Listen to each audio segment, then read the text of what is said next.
Kalau Anda termasuk orang yang ingin mengetahui masa depan atau orang yang suka masa depan sebagai misteri, yang mana Anda? Oke. Tapi kalau Anda pertama kali menonton channel ini, Survival Talk ini, jangan lupa ya di subscribe dulu dan kemudian loncengnya dinyalain. Kali ini kita ingin ngobrol dengan satu orang yang belum pernah terpikirkan kenapa ada orang yang bisa membaca masa depan dan kenapa masa depan itu harus dibaca. Yuk langsung aja.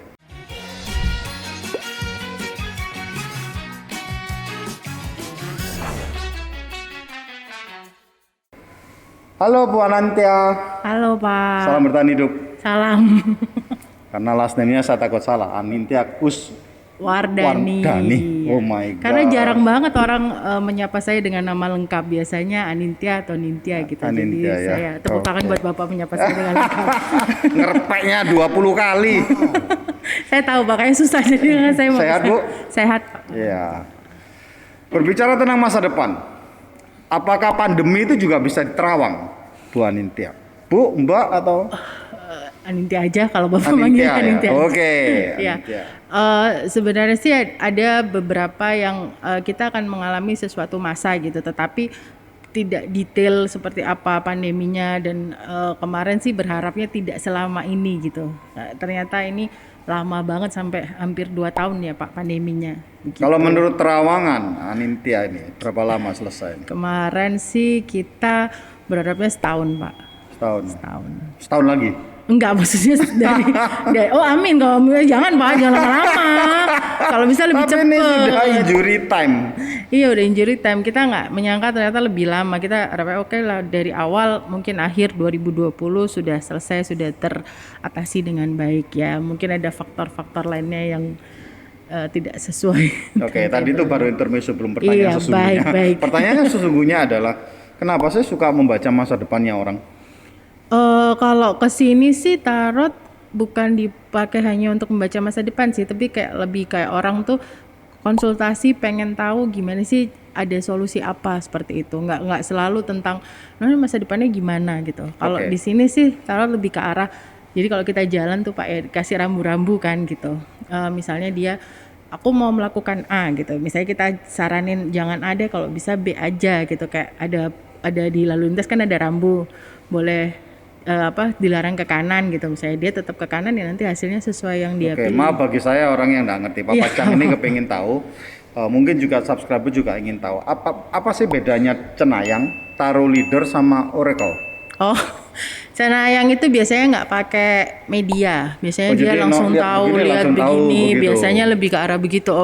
Oh kira-kira nih Bapak makin sukses, misalnya gitu Pak, ketemu orang, oh Bapak kayaknya bentar lagi nih apa gitu, ya nggak tahu sih. Cenayang tuh langsung menebak ke orangnya. Kalau tarot reader, oracle tuh jenis kartu aja sih. Tarot dan oracle adalah jenis kartu, ini saya bawa dua-duanya. Oh, dua-duanya ya. Itu lebih ke arah pakai media. Sebenarnya pembaca tarot juga ada yang jadi cenayang juga gitu. Ada yang mereka kayak lebih mudah menyampaikan ke orang melalui gambar. Kadang kalau orang langsung ditebak itu kan dia juga pasti akan bertanya tahu dari mana gitu. Oh, apa logika di belakang ini begitu? Iya, biasanya apa alasannya? Kenapa kok bilang seperti itu gitu? Tapi dengan adanya kartu bisa kayak ini loh dari gambar ini kan bisa terbaca sendiri seperti itu. Tapi ya di benak saya ketika orang berbicara tarot reader atau semua itu orangnya itu pasti gypsy, terus ada bola kristalnya. Benar nggak sih ya? Iya pasti. Saya memahami. Jadi bola kristal itu satu kesatuan ya? Nggak juga. Bola kristalnya yang masa bisa terus bisa keluar wajah orang begitu nggak ya? Itu film karton ya? Mungkin ada beberapa orang yang memang bisa Pak. Mungkin ada beberapa orang yang memang diberi kelebihan untuk bisa melihat sedetail itu gitu. Pakai mungkin nggak hanya bola, misalnya kadang orang lihat di baskom gitu kan, kok di film-film kan gitu Pak, di baskom terus lihat di air terus keluar gambar. Kalau saya kemarin gitu. maaf intermezzo saya di Bali di baskom tak lihat itu banyak turtle-nya itu. Iya kan? Turtle atau bunga-bunga ya Pak. Iya gitu. Okay, saya kan ada yang begitu gitu. Kenapa selalu tarot terasosiasi gini ya? Jadi cenayang, tarot reader, ball kristal itu selalu berasosiasi dengan orang gypsy ya. Karena memang kaum gypsy itu kan berkelana Pak, dari mana dan memang untuk tarot ini sendiri yang mempopulerkan tuh memang kaum Egyptian. Karena mereka kan traveling, terus ada apa, mereka bikin biasanya ada kayak sirkus atau apa kan ada Egyptian-nya gitu. Jadi yang memang membawa tarot ini berkeliling ke dunia itu ya para Egyptian itu. Oh jadi gitu. makanya itu kemana-mana orang akhirnya terasosiasi. Iya, terasosiasi bahwa harus pakai apa Egyptian, terus harus ada bola kayak Seperti gitu-gitu. bandananya Iya. gitu ya. Tapi memang itu permintaan Pak. Dulu kalau saya ini pasti permintaannya ala-ala Egyptian gitu, karena memang asosiasinya lekat banget dengan para Egyptian gitu. Oke. Kenapa tertarik dengan tarot? Ada yang ngajarin atau dulu ngeles atau mendadak ilham? Kamu belajar tarot. Oke. Oh langsung dapet sign ya. Enggak sih. Ilham wangsit. Saya dulu tuh juga klien dari seorang tarot reader. Saya bertanya, saya cuman pengen tahu gitu kan gimana gitu. Terus sampai akhirnya tarot reader ini saya kenalkan ke teman saya, ke saudara saya. Pokoknya kalau ada yang mau butuh sama dia gitu kan. Terus sampai akhirnya dia bilang, kenapa kok kamu nggak belajar sendiri aja gitu. Loh, emangnya saya bisa? Kan saya nggak tahu. Lagian tarot itu kan banyak Pak kartu, 78 kartu. Itu banyak banget. Kartu. Iya. Itu banyak banget yang harus dibaca gitu kan. Enggak, coba aja kamu les. Waktu itu ada senior, ya termasuk tarot reader senior di Surabaya, ditawarkanlah. Dia bilang gini, itu guru saya bilang gini, saya sih membuka les tapi saya nggak menerima semua. Saya harus cek dulu apakah kamu bisa atau enggak gitu. Oh, tidak semua orang mau belajar bisa ya? Enggak, dia tidak menerima semua orang mau belajar. Jadi dia lihat dulu apa saya ini. Gitu. Ya ada bakat enggak gitu. Kayak dicek-cek gitu Pak, di ngobrol terus dia bilang, "Oh, udah kayaknya bisa. Kamu bisa. Oke, kamu diterima di kelas, kamu mau belajar apa?" Iya, ya udah, saya belajar aja. Saya cuman waktu itu niatnya ya udah pengen tahu aja gimana sih tarot yang kok kayak seru. Yang pertama mestinya ya belajar 78 kartu itu harus hafal ya. Iya, 1 dan artinya bulan. apa gitu. Iya, secara memang ada buku panduannya. Jadi ya harus di masing-masing kartu apa. Kalau tarot sendiri sebenarnya sih tarot ini ada kartu turunannya, kartu remi itu. Oh, remi itu turunannya dari kartu tarot. Tapi orang bisa nggak membaca masa depan dengan kartu remi? Ada yang bisa Pak. Ada yang kalau bisa. Yang di Singapura burung itu pakai tarot atau pakai remi ya? Di Singapura itu ada burung nuri itu. Burung nuri atau burung parakit? Wah, itu saya belum tahu nanti. Membacanya mungkin pakai kartu remi kali biar gampang Pak. Maksudnya orang kan tahu semua simbolnya apa gitu mungkin. Oke. Gitu. Pertanyaannya, kartu tarot apa yang paling ditakuti oleh yang ngambil? Ada 3 macam kartu yang biasanya orang tuh takut ya Pak, karena gambarnya dan simbolnya. Yang pertama itu adalah kartu The Devil. The Devil tuh ya seperti namanya, gambarnya biasanya berasosiasi dengan. Berarti Devil associate death? Devil itu asosiasinya sama setan, sama apa kan The Devil. Itu terasosiasi kematian atau? Enggak, itu biasanya sih kalau misalnya orang dapat kartu itu mungkin ada gangguan, mungkin dia diganggu secara ya seperti itu atau apa gitu. Yang kedua itu kartu death. Ya memang kartu gambarnya kematian tapi tidak selalu kematian. Siapa tahu kalau misalnya pekerjaannya udah stuck ya mungkin dia waktunya berganti pekerjaan baru, misalkan begitu. Nggak selalu berasosiasi death itu mati, enggak. Yang devil, death sama satunya apa? The Tower. The Tower itu kayak menara yang hancur itu loh Pak. Ada di kisah apa menara yang hancur, biasanya orang kalau lihat kartu itu udah takut dulu, udah serem. 3 kartu itu biasanya orang apa menara takut. Bible yang yang hancur itu. Biasanya orang takut kalau nanti aku dapat ini. Biasanya makin orang takut malah dia ngambil kartu tersebut. Dapat. Orang lebih takut mana setelah punya klien ribuan ini? Lebih takut orang mengalami kesulitan hidup atau mengalami kematian? Rata-rata sih takut mengalami kesulitan hidup ya Pak. Daripada kematian? Ya ada yang belum siap, tapi rata-rata mereka lebih takut mengalami kesulitan hidup. Mungkin menurut mereka kematian adalah way out. Maksudnya kayak ya udah masalah di dunia udah selesai kan mungkin. Tapi kematian itu memang sesuatu yang absolut ya. Siapapun yang bernafas, apapun yang dilahirkan ya satu titik ya mesti berhenti bernafas ya. Iya, betul. Pertanyaannya kemudian, kenapa orang saya nggak tahu ya. Saya ini termasuk orang yang tidak suka dibaca atau membacakan diri gitu loh ya. Artinya. Kelihatan kok, Pak. Tapi ketika Felicia mengatakan ini taruh leader, oh saya seneng banget. Saya belum pernah ngobrol. Yeah. Saya belum pernah ketemu karena memang saya nggak suka. Ya artinya tidak suka bukan berarti tidak boleh ketemu dengan readernya kan ya. Yeah. Justru saya kepingin tahu what's is behind this. Kenapa orang. Jadi ngobrolnya lebih ke arah situ ya. Akhirnya ya tentunya ada yang menganggap, wih jangan main-main dengan kartu tarot kan ada ya. Jadi akhirnya di episode ini bisa lebih jelas gitu. Jadi maka itu ketika Felicia bilang, oh saya tertarik banget, saya suka ngobrol-ngobrol beginian. Nah, pertanyaannya, kenapa sih orang ingin dibaca masa depannya? Apakah dia tidak cukup pede nih misalkan, mohon maaf ya, sehingga dia butuh bantuan kartu, sehingga dia butuh apa ya, kayak kompasnya ya, atau apanya ya, kenapa ya, why? Mungkin lebih ke arah guideline ya kalau saya bilang Pak, butuh Ya. lebih guidance-nya gitu, karena biasanya orang datang ketika dia udah stuck, ketika dia udah saya nggak tahu nih, saya mesti gimana, saya mesti ngapain, ini udah stuck. Mungkin paling besar adalah misalnya galau masalah percintaan mungkin Pak, mungkin keluarga juga, atau misalnya karir, kok saya udah kesana kesini kok begini aja. Biasanya mereka jodoh juga bisa dilihat pakai itu. Iya, biasanya bisa. Jadi dia datang ceritanya apa? Pikirkan orang yang sedang kamu cintai dan kemudian ngambil kartu. Biasa sih saya general aja, pikirkan dirinya sendiri, kemudian bisa ngambil banyak pertanyaan daripada spesifik seperti itu. Iya, daripada kalau spesifik nanti jawabannya tentang itu, jadi lebih ke arah dirinya sendiri aja gitu. Kalau gitu. Saya, tapi orang lain mungkin metodenya berbeda lagi. Tapi lebih banyak mana orang datang masalah cinta, masalah pekerjaan, masalah apa? Ya itu paling banyak Pak, cinta, pekerjaan, keuangan. Padahal sebetulnya kalau pekerjaan nggak lancar, keuangan nggak lancar, cintanya berantakan ya sebetulnya. Itu kok jadi gitu ya? Kasian kan? Nggak ada guideline-nya, dia makin sedih datang ke saya nanti. Bukan ya, bukan begitu ya. Karena saya baca ya 50% lebih penduduk di Indonesia itu berakhir harus pisah karena masalahnya keuangan. Ternyata nggak itu juga sih Pak, macam-macam ternyata kendalanya pada saat digali.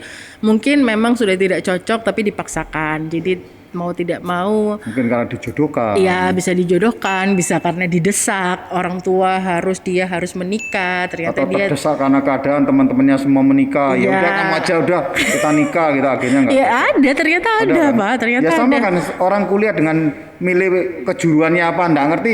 Kamu apa? Ya udah aku ngikut, akhirnya putus sekolahnya kan, kuliahnya kan. Karena nggak cocok, karena ternyata nggak ini. Iya ada seperti itu memang. Oke. Tapi Anindya sendiri percaya nggak sih dengan yang namanya suratan hidup? Takdir percaya Pak. Orang jadi, sudah ada jalannya sendiri. Jadi bisa gitu. dirubah nggak sih takdir?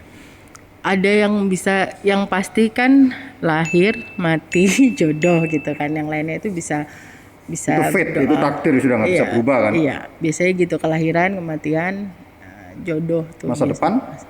Masa depan masih bisa dirubah tergantung bagaimana usahanya kita dan dan berkah dari yang kuasa gitu sih kalau menurut saya Pak. Oke, berarti kalau orang ketemu Anindya ini jarang orang happy ketemu ya?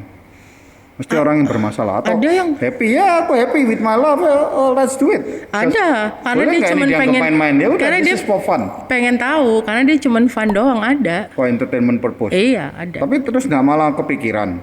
Iya, karena dia cuek ya cuek aja Pak. Ya kamu yang minta, saya menjawab ya. Iya, Anda meminta, saya membaca. Itu kan mereka, kalau di metode saya kan mereka yang shuffle cardnya, mereka yang ambil, ya saya membaca aja dari hasilnya mereka. AMKM ya. Anda meminta, kami membaca. Ya, betul sekali. Betul sekali. Nah kemudian kartu apa yang paling disenengin sama orang?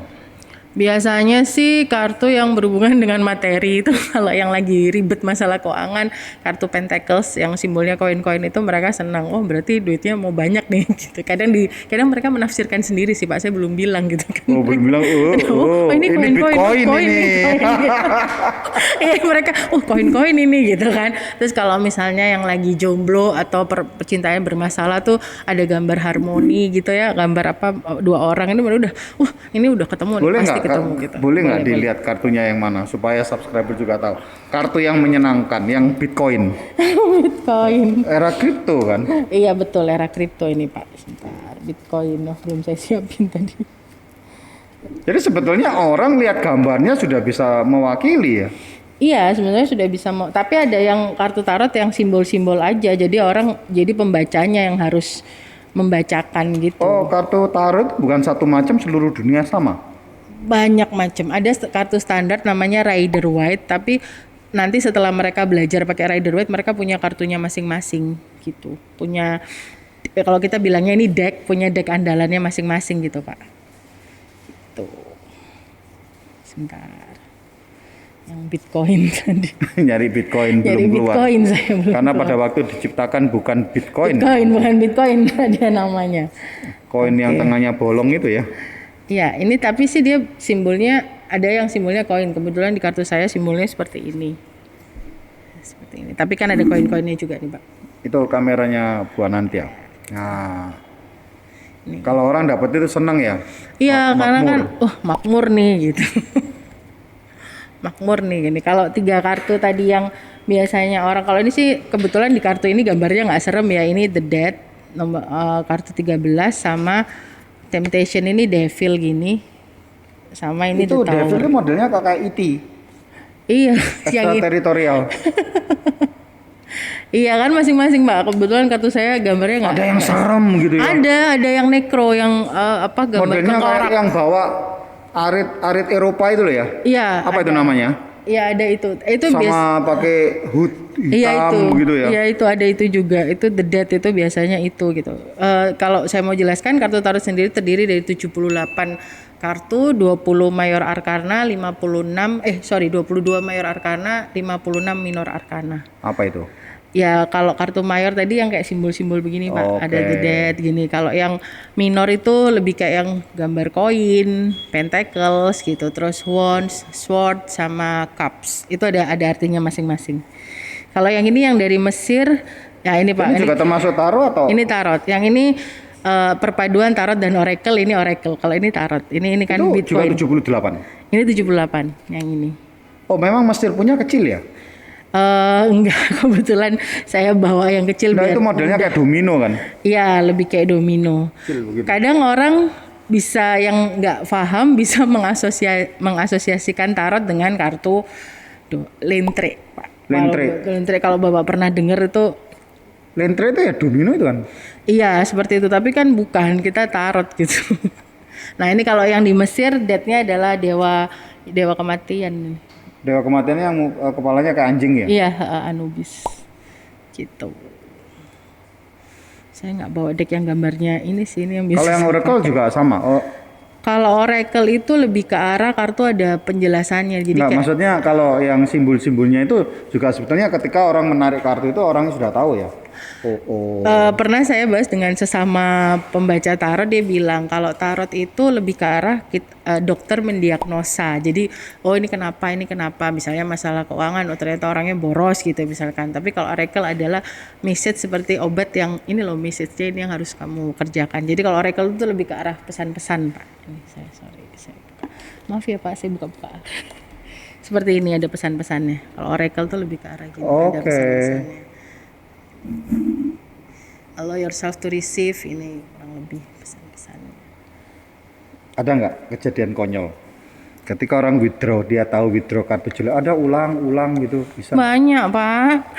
Itu sebetulnya yang kedua terus bagus lah. Ikut yang mana? Enggak, ya karena mereka pengen jawabannya sesuai keinginan kan? mereka. Iya, sesuai keinginan mereka, entah itu bagus. So why you come here kalau ingin jawabannya semua bagus ya? Loh, iya, kadang mereka hanya butuh kayak pertama kita nggak tahu ya, maksudnya kayak kliennya gimana, tapi begitu dibaca kok mulai ini kayaknya dia mau jawabannya sesuai yang dia inginkan. Saya tanya nih, ada nggak orang happy datang? Saya kepingin nggak happy nih. Nggak ada Pak. Rata-rata pengen. Saya bosan happy gitu. Tapi saya pernah ketemu klien yang merasa hidup saya tuh baik-baik terus ya gitu. Loh, ya harus disyukuri kan kita sebagai yang baca, maksudnya sebagai ketemu orang ya bagus, kalau happy terus ya bagus. Terus kenapa? Karena define happiness itu is not easy ya. I mean, Iya. kenapa saya bertanya ini? Karena banyak saya membaca sejarah dunia itu ada orang dikawin dengan keluarga kerajaan, dia ingin keluar dari kerajaan, dia ingin menjadi rakyat biasa, dan ada orang yang kemudian akhirnya berakhir dengan kematian seperti Lady Di itu. Padahal itu berapa miliar orang menginginkan dirinya bisa menjadi putri, ya kan? Iya. Kita menganggapnya dia masa sih jadi putri nggak bahagia begitu ya. Nah jadi bisa nggak kalau orang datang ke Mbak Anantia, saya ini nggak happy nih, pin happy. Tapi maaf ya, pada waktu itu ibu sendiri ini lagi nggak happy, sehingga tidak bisa memberikan kata-kata happy. Bisa nggak begitu ya? Biasanya ketika kondisi saya itu kurang baik, Pak, misalkan yang datang ke saya jauh lebih tidak baik daripada saya, Pak. Jadi saya mau nggak mau kayak oh ya udah ayo kita find the solution together. Maksudnya kayak ya udah apa yang bisa bikin kamu happy kayak gitu. Because I know your job is not easy gitu ya. I mean kan gini, kalau ada orang datang ke saya nih, kadang-kadang pas bukan datang ya, artinya kebetulan ketemu dan ngobrol, ingin ngomong bisnis gitu ya. Dan kemudian saya lagi nggak mood, saya nggak mau, udah jangan ngomong tentang bisnis. Tapi ke ibu kan nggak bisa. Ya itulah makanya kita butuh menetralisir energi-energi yang dibawa, karena tiap orang tuh sebenarnya bawa energi kan, Pak. Kan walaupun nggak usah profesi begitu, kita kan bisa merasakan ada orang yang energinya bagus, kita bisa merasakan ikut bagus. Ada yang energinya nggak bagus, kita juga gini. Bahkan ada beberapa orang yang termasuk kategori vampir energi. Vampir.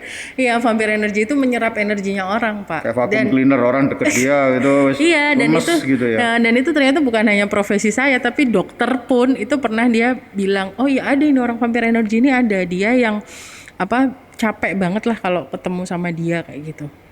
Ini pernah pengalaman ya, karena nanti akan ada hubungan dengan pertanyaan itu. Saya dulu hanya sebagai penterjemah. Ini ada cenayang dari Indonesia yang cukup terkenal, itu jalan-jalan sama saya, ngunjungi saya di Amerika. Dan waktu di Amerika, dia membuka satu sesi. Ya karena di Amerika ada orang Korea, orang apa, dan saya sebagai penterjemahnya.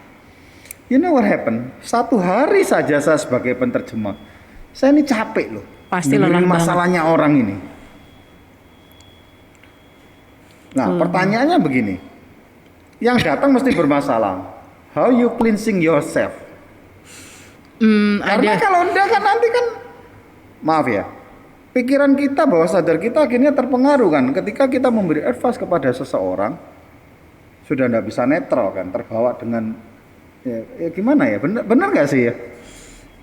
Saya ada cerita sih Pak, waktu saya habis mengisi acara di satu radio di Surabaya gitu kan, saya pulang waktu itu ke suatu tempat, ketemu sama anaknya teman saya masih bayi.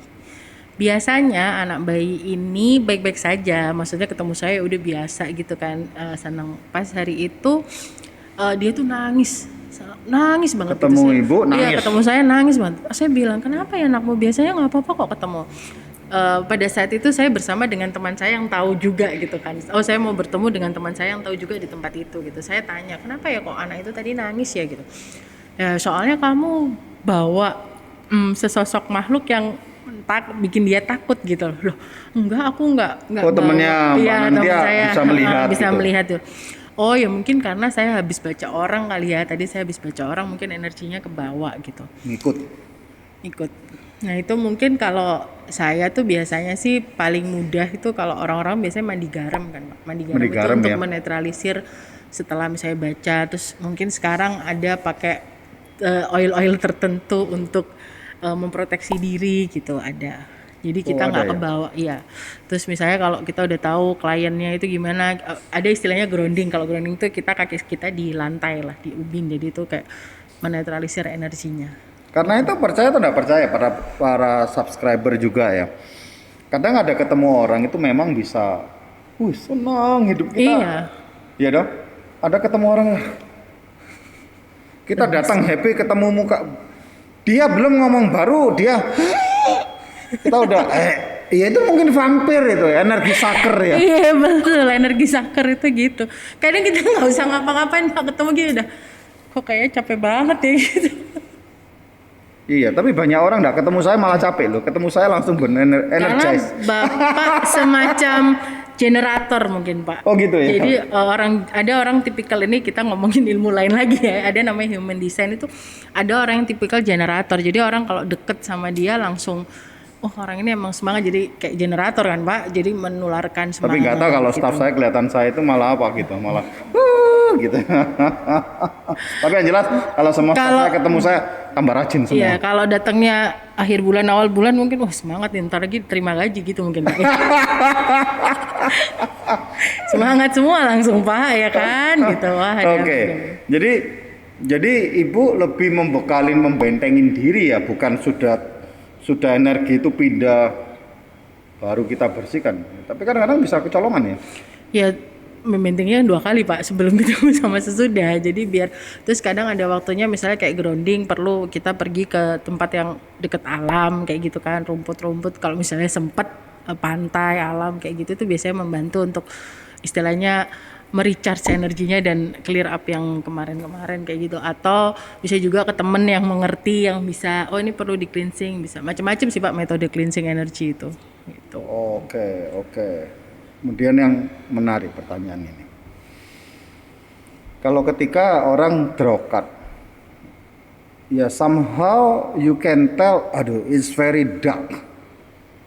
Kan nggak mungkin dong, gimana? Wah, aduh kamu itu udah leh, nggak ada harapan hidup. Semua yang akan kamu lakukan bakal shut down. Dia bisa bunuh diri langsung mungkin ya. Benar nggak sih? How you tell them? Nah itu